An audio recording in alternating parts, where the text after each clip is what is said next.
हे दोस्तों, जैसा कि आप सभी को पता है कि 10 जुलाई 2020 को विकास दुबे को यूपी पुलिस ने एनकाउंटर में मार दिया। तभी से पूरा देश दो हिस्सों में बंट गया है। कुछ लोग बोल रहे हैं कि ये गलत किया पुलिस ने, अगर उसका एनकाउंटर नहीं होता तो अच्छा होता और बहुत सारे पॉलिटिशियंस के नाम सामने आ जाते। अभी उसको केवल पॉलिटिशियंस को बचाने के लिए मार दिया गया। अगर एनकाउंटर करना ही था तो पहले उससे 2-3 दिन पूछताछ कर लेते और उसके बाद उसको मार देते। वहीं पर कुछ लोगों का कहना है कि पुलिस ने जो भी किया सही किया।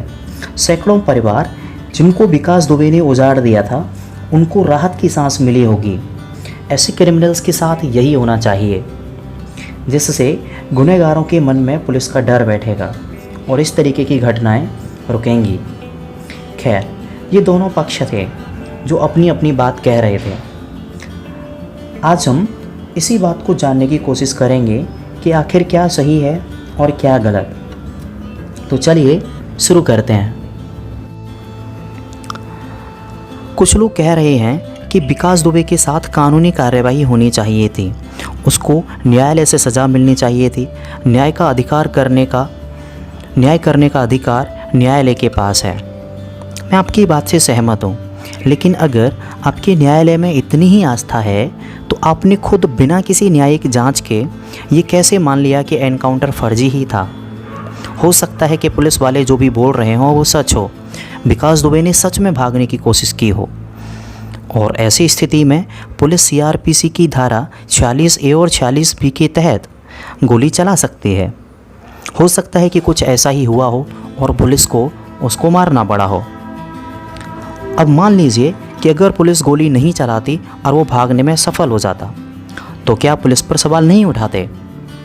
शायद आप इसी चीज़ को लेके आज दुहाई दे रहे होते कि पुलिस से एक अपराधी को भी नहीं रोका गया।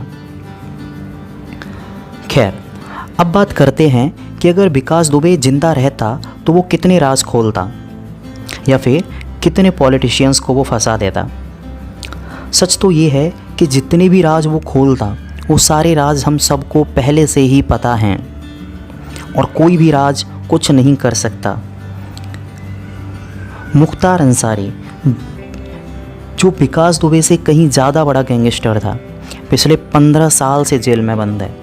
उस पर हत्या, अपहरण जैसे 50 केस हैं। उसका कभी आज तक एनकाउंटर नहीं हुआ, फिर भी क्या कभी उसने किसी बड़े नेता या बड़े अधिकारी का नाम बताया? खैर, वो नाम ना भी बताए, हम सबको पता है कि वो बहुजन समाजवादी पार्टी से अभी भी विधायक है, जेल में रहते हुए।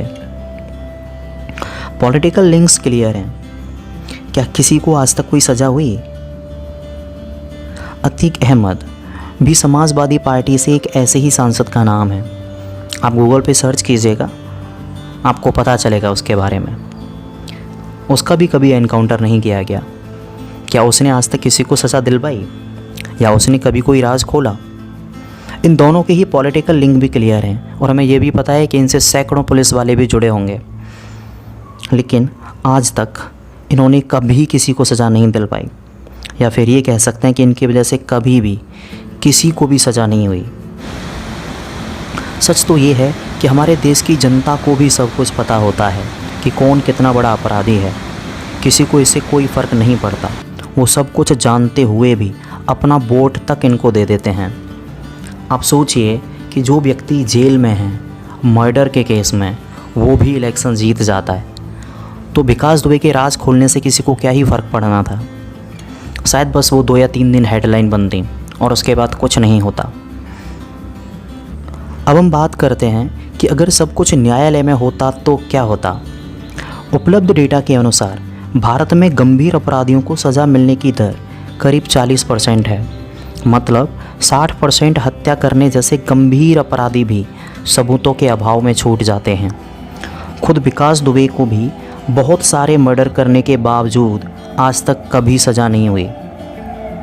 यहाँ तक कि जब उसने पुलिस थाने के अंदर घुसकर एक राज्य सरकार में मंत्री रहे संतोष शुक्ला को 2001 में मारा था, वो भी 25 पुलिस वालों के सामने, फिर भी उसको कोई सज़ा नहीं हुई। संतोष शुक्ला के भाई के लाखों प्रयासों के बावजूद उस केस में उसको बाइज्जत बरी कर दिया गया था। सोचिए हमारी न्याय व्यवस्था के बारे में। एक व्यक्ति 25 पुलिस वालों के सामने थाने के अंदर घुसकर एक मंत्री को मार देता है और उसको भी न्यायालय बाइज्जत बरी कर देता है।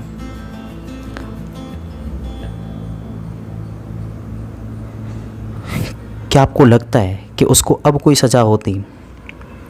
शायद हम अब भी प्रूव नहीं कर पाते, महंगे वकील ये साबित कर देते कि वो उस रात घर पर था ही नहीं, और हम एक भी गवाह कोर्ट में नहीं ले जा पाते।